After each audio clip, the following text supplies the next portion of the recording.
We are about to start our investor book club. And one of the questions that we got sent was around like, there's a lot of options to invest your money. Like, why real estate? So I thought I'd go through my top 4 things that I love about real estate.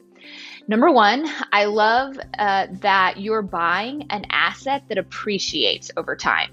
Now, if you're going to buy this and sell it in a year, it may not appreciate.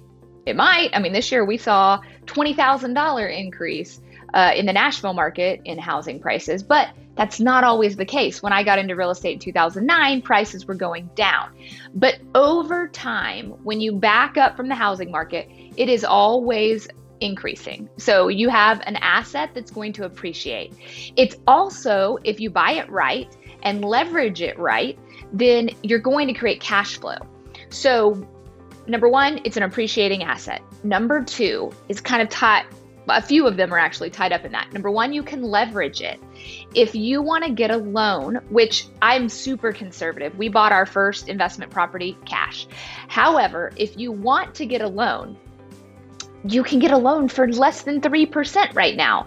We are refinancing one of our investment properties, which is always a higher rate than your own home, at 3%. So you can leverage your property for a very, very nice interest rate.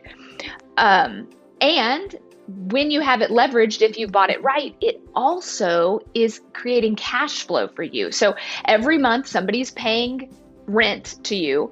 You are forced to save with it because you're paying your mortgage with it. Then you get to keep some of it for yourself. That's cash flow, which is the third thing that I love about it. You can leverage it, which, like I said, was the second thing.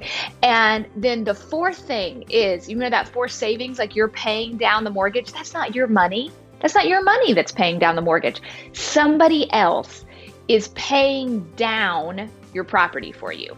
Then there's also like tax benefits, depreciation. I'm not an accountant. I'm not going to advise you on any of that. But when I look at investment property, I love that it's an appreciating asset, that somebody else is paying off that leverage that I'm able to take on it if I choose to do that. If I don't choose to leverage it, it is cash flow into my pocket every month. And then there's all the tax benefits. And yeah, at the end of it all, you've got a paid off asset that is worth probably more than when you bought it. So that's why I love real estate investing.